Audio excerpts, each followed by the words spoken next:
On Sunday, I challenged you to read the book of Job in the context of what does it look like to deconstruct your faith with the goal of reconstructing it once you've seen what it's made of and once you've had a taste of how good God is and once you've seen what parts of your faith were assumptions and maybe traditions or somebody else's faith. And once you've recognized and identified the parts of your faith that need to be repaired or removed or even replaced, what do you do from there? And so, as I've read through the book of Job this week, it's not the first time I've read Job, and every time I read through his story, I am just amazed at the outcome. I'm totally in awe of the way Job handled this situation. Now, it wasn't perfect. Now, the beginning of the book starts with us meeting Job, and he's a person who does not do evil. He's good in the Lord's sight. He's extremely wealthy, extremely powerful, but he loses it all. And then his wife basically tells him, why don't you just die and be done with it?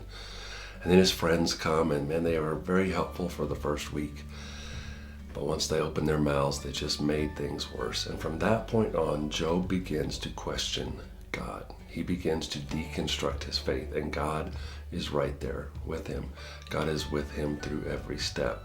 And the truth is, God is pretty harsh with Job, and he speaks very harshly and very bluntly to Job.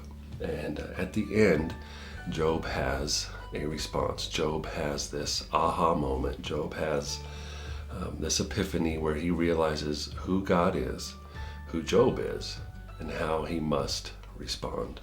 And the word that sticks out to me the most in all of this is the word wonderful. When Job is telling God, I'm sorry for even questioning you. I'm sorry for my friends. Sorry the way my wife spoke. He says to God, I was thinking about things that I did not know anything about. Things that are far too wonderful for me.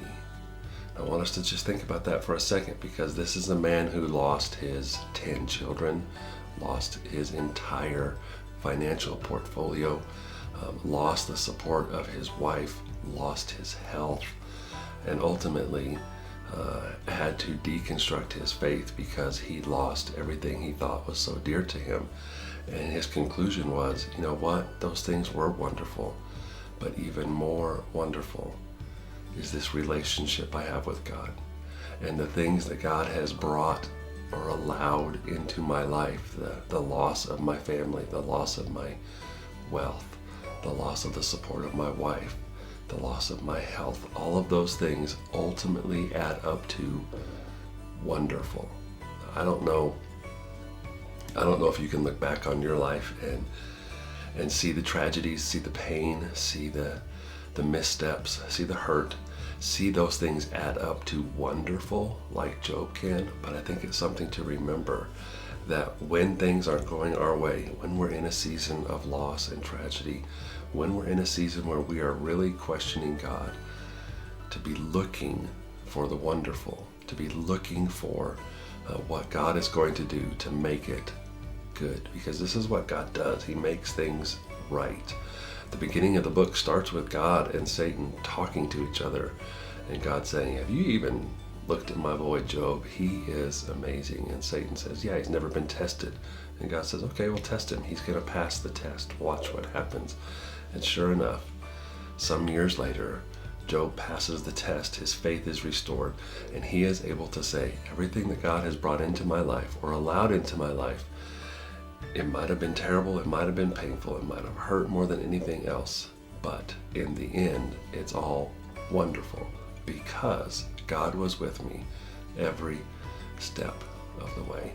I'm not going to tell you how the book ends because I want you to read it, but I want you to just check out that last chapter, because what God does for Job in the end is absolutely amazing. And it's not a promise that he's going to do exactly the same for you, but I think the part where we are told that the things that God does are wonderful, that's a promise for all of us.